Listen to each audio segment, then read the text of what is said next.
आपने आप सब कुछ भुला दिया, खानदानी निज़ाम मिट गया, आपका फैमिली निज़ाम मिट गया, आपका घरेलू निज़ाम तरम बरम हो गया, आपकी मईशत तबाह हो गई, आपका कारोबार तबाह हो गया, आपका पाकिस्तान डूबा हुआ है, तो आप फिर भी लौट सीधे रास्ते की तरफ आने के लिए तैयार नहीं क्यों? बिस्मिल्लाहिर्रहमानिर्रहीम, अस्सलाम वालेकुम वरहमतुल्लाहि वबरकातुहू। मैंने बहुत सारी मीडिया पे बहुत सारे हुक्मरानों को देखा, कहते हैं मौलवी तरक्की के रास्ते में रुकावट है, मौलवी हमारे रास्ते में रुकावट बना हुआ है, हमें तरक्की नहीं करने दे रहा, हमारे कौम को तरक्की नहीं करने दे रहा, हमें आगे नहीं बढ़ने दे रहा, हमें आगे लेकर नहीं जा रहा। तो मेरे भाइयों, मौलवी तरक्की के रास्ते में रुकावट नहीं है, आपको आगे बढ़ने से नहीं रोक रहा। मौलवी तो आपको सीधे रास्ते की दावत दे रहा है कि सीधे की तरफ आ जाओ, उल्टे जा रहे हो, उल्टे से रोक रहा है, तरक्की से नहीं रोक रहा। कहते हैं इसकी सोच अभी जमीन पर है, हम तो चांद पर पहुंचने की बातें कर रहे हैं।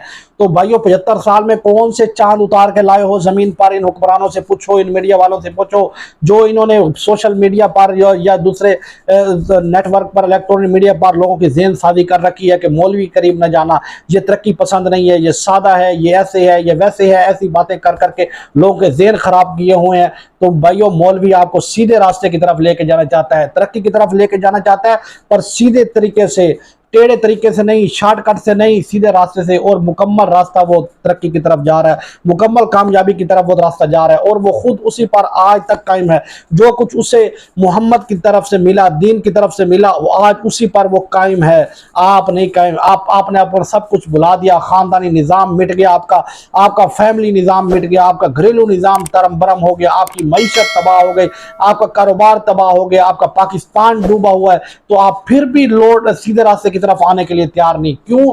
आपकी हड्डियों में बेईमानी रच बस गई है, आपकी हड्डियों में झूठ रस बस गया है, आप उसको नहीं छोड़ना चाहते। शैतान आपकी हड्डियों में रच बस गया है। कहते हैं रमजान शरीफ में शैतान कैद हो जाता है। फिर ये कौन करता है महंगाइयाँ, कौन रेटों को बढ़ाता है, कौन ये स्टॉक करता है? तो ये हम हैं। हमारी हड्डियों में बेईमानी आ चुकी है, हम बेईमान हो चुके हैं, हमारा ज़मीर बेईमान हो चुका है, हमारा ज़मीर मर चुका है।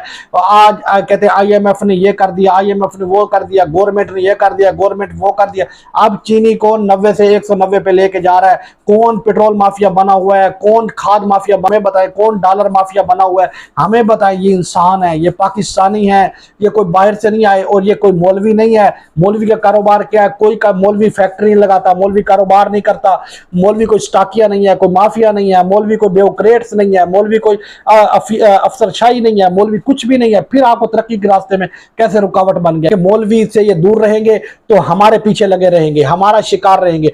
मौलवी क्योंकि सीधी बात करता है, हक की बात करता है, तो इसलिए जब ये मौलवी के पीछे लग जाएंगे तो फिर हमारे पीछे नहीं आएंगे, हमारा शिकार नहीं होंगे। इसी वजह से ये मौलवी के पीछे आपको लगने से ये इतना पैसा मीडिया को देकर आपकी ज़हन साजी करते हैं, आपके बच्चों की ज़हन साजी करते हैं। हकीकत मानो, खुदा की कसम उठा के कहता हूँ, ये मौलवी आपका भी खैर खा है, आपकी नस्लों का भी खैर खा है, मुल्क पाकिस्तान का भी खैर खा है। मुझे बताएं आज तक किस मौलवी ने मुल्क को लूटा है, किस इदारे को कंगाल किया है, किस इदारे को लूटा है? मुझे बताएं किस मौलवी ने करप्शन की है? किसी एक मौलवी का नाम बता दे, किसी एक मौलवी का बता दे, किसी एक इदारे का नाम बता दें।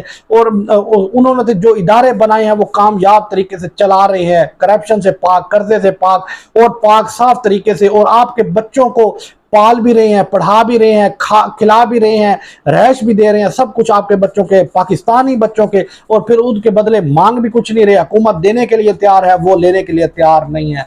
इसलिए मौलवी आपका इस मुल्क के अंदर सबसे बड़ा खैर खा है। मौलवी से बढ़कर अगर कोई खैर खा है तो मुझे भी दिखाओ, मुझे भी दिखाओ, हमें भी दिखाओ, हमें भी बताओ। हम पागल हैं जो मौलवियों के पीछे लगे हुए हैं?